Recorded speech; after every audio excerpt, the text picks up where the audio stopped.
Moka, mag-loan ka ng 50,000 pesos. Hindi naman yan mga kilalang app. Baka magka-problema ako sa interest. Siguradong safe ito. Tingnan mo, malinaw ang terms sa pagbabayad. Safe ang paraan ng pagbabayad. Hindi ka magkakaproblema kapag hindi makabayad o sa delay ng pagpasok ng pera. Legal ba ang proseso? Matagal ba ang approval?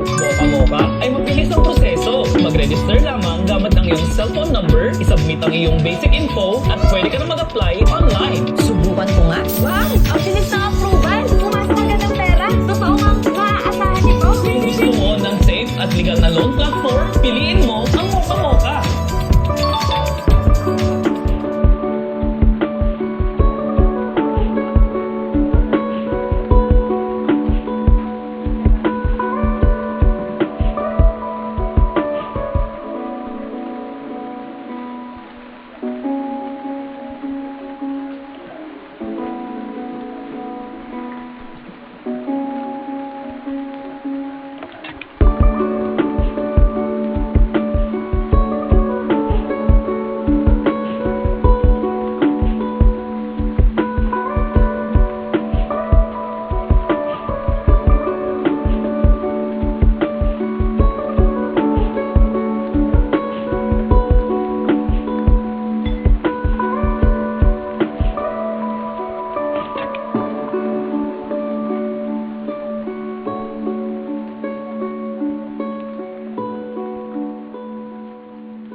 Mag-loan ka ng 50,000 pesos. Hindi naman yan mga kilalang app. Baka magka-problema ako sa interest. Siguradong safe ito. Tingnan mo, malinaw ang terms sa pagbabayad. Safe ang paraan ng pagbabayad. Hindi ka magkakaproblema kapag hindi makabayad o sa delay ng pagpasok ng pera. Legal ba ang proseso? Matagal ba ang approval? Moka ay mabilis ang proseso. Mag-register lamang gamit ang iyong cellphone number, isubmit ang iyong basic info, at pwede ka na mag-apply online. Subukan ko nga. Wow! Ang bilis ng approval! Pumasok agad ang pera! Totoo nga maaasahan nito! Kung gusto mo ng safe at legal na loan platform, piliin mo